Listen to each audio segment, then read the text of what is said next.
बिस्मिल्लाहिर्रहमानिर्रहीम अस्सलाम वालेकुम ज़म सुहेल जावेद और द जमा यूट्यूब चैनल दी ګرانو کتونکو دا ډیره د خوشاله خبره ده ډیره د فخر خبره ده چې د وخت کې پاکستان عالمی سطح باندې د ایران او د امریکای ترمنځ چې کم جنگ جاری او کم سیز فایر د پکې 22 اپریل پورې او د سلسله کې د جنگ بندۍ حواله سره د پاکستان په کوششونو باندې د مذاکراتو یو دور چې کم دی هغه په اسلام آباد کې شو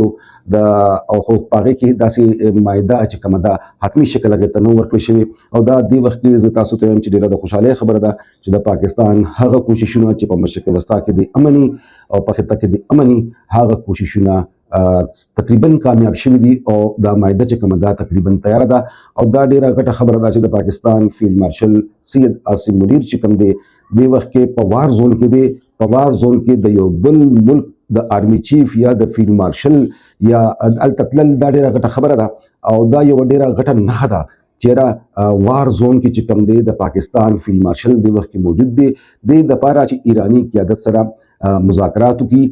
د دویم دور د لپاره د مایدې چې کوم د امریکای او د ایران ترمنځ لګیا ده شروع ده دا مایده تقریبا په دې کې خبره ترې مکمل شوې دي او هغه حتمی مراحل چې کوم دي د وخت کې د هغه لپاره پاکستان حکومت کوششونه کوي د سلسله کې د پاکستان وزیر اعظم او اسحاق ډار وزیر خارجه چې کوم دی هغه هم چې کوم دي سعودي عرب ته تللی دي د سعودي عرب قیادت په اعتماد کوي داسې یو ډیلیګیشن چې کوم دی هغه چین ته هم تللی دي او چین قیادت هم په خپل اعتماد کوي او د پاکستان فیلډ مارشل په وار زون کې د تلل الته موجودګي دا د دې خبرې ډیره غټه نښه ده چې کم دویم دور د مذاکرات دی دا به کامیابی او د کې به مایده کېږي او دا ممکنه ده چې دا مایده چې کومه ده د امریکای نائب صدر چې کوم دی جې ډي وینس اگر چې هغه موجودي خو دا مایده کېدی شي چې ټرمپ دی په خپله راشي ولې چې ټرمپ کې یو دا ډیره غټه خوشفهمي ده د هغې هر څه ورته تاسو ویلی شئ چې هغې هر کار په خپله باندې کړي چې هغې کې کریډ او بیا د امریکې درمیاني مدت انتخابات را روان دي هغې کې کامیابۍ دپاره ټرمپ کوشش کوي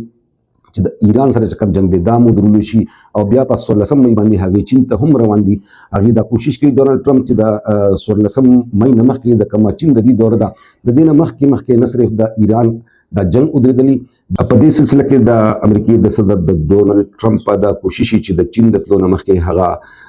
د ایران دا کم جنگ چې کوم دی چې کم سے کم دا ودري او د کې مایده وشي او د سره سره ټرمپ چې کوم دی درمیاني مدت انتخابات کې د کامیابۍ لپاره نور اقدامات چې کوم دي هغه غواړي چې جنوبي کوریا سره هم دغه تعلقات خشي او کم جنګ جونګ سره د ملاقات وکړي شي هغه به خامخا دا کوشش کوي د دې ماده نه پس چیرې هغه د مل سره هم مایده وکړي او تعلقات خکي چې د خپل کم انتخابات را روان دي درمیاني مدت انتخابات په دې کې هغه کامیابی حاصله کړي خو دې وخت زموږ موضوع دا نه دي غټه موضوع دا چې دا ډیره د فخر خبره ده د پاکستان لپاره د پاکستان د قوم لپاره چیرې د پاکستان قیادت چې کوم دی هغه دې وخت نه صرف په خپل خطه کې بلکې په عالمی دنیا کې امن غواړي د علمبردار یو ملک دی او دا د خپل عمل باندې په خپل کردار باندې د پاکستان فیلډ مارشل او د پاکستان سیاسي قیادت دی وخت چې په حکومت کې دی هغه دا ثابت کړی دا چې پاکستان چې کوم دی هغه یو ذمہدار ملک دی او هغه په دنیا کې د امن راوستلو لپاره خپل کردار چې کوم دی هغه په کومه طریقه کوي د دنیا به د هغې په خپله ستاینه کوي هم دغه وجه ده چې نن د پاکستان د فیلډ مارشل په ایران کې موجودګۍ سره دا خبره واضح شوه چې دا مذاکرات چې کوم دي دا د پاکستان په کوششونو تقریبا کامیاب شوي دي او ډېر زر به په اسلام آباد کې یو بله غونډه کېږي او په دې غونډه کې به انشاءالله تعالی دا مایده چې دا خپل پای تکمیل ته رسي په دې مایده به دستخطي کېږي او دا کوششونه چې کوم پاکستان کړي دې سره به نه صرف په دنیا کې امن راشي بلکې د دنیا معیشت چې کوم دی او معاشي صورتحال چې کوم دی هغه هم بهترې طرف ته روان شي چې دا ډېره لویه غټه خبره ده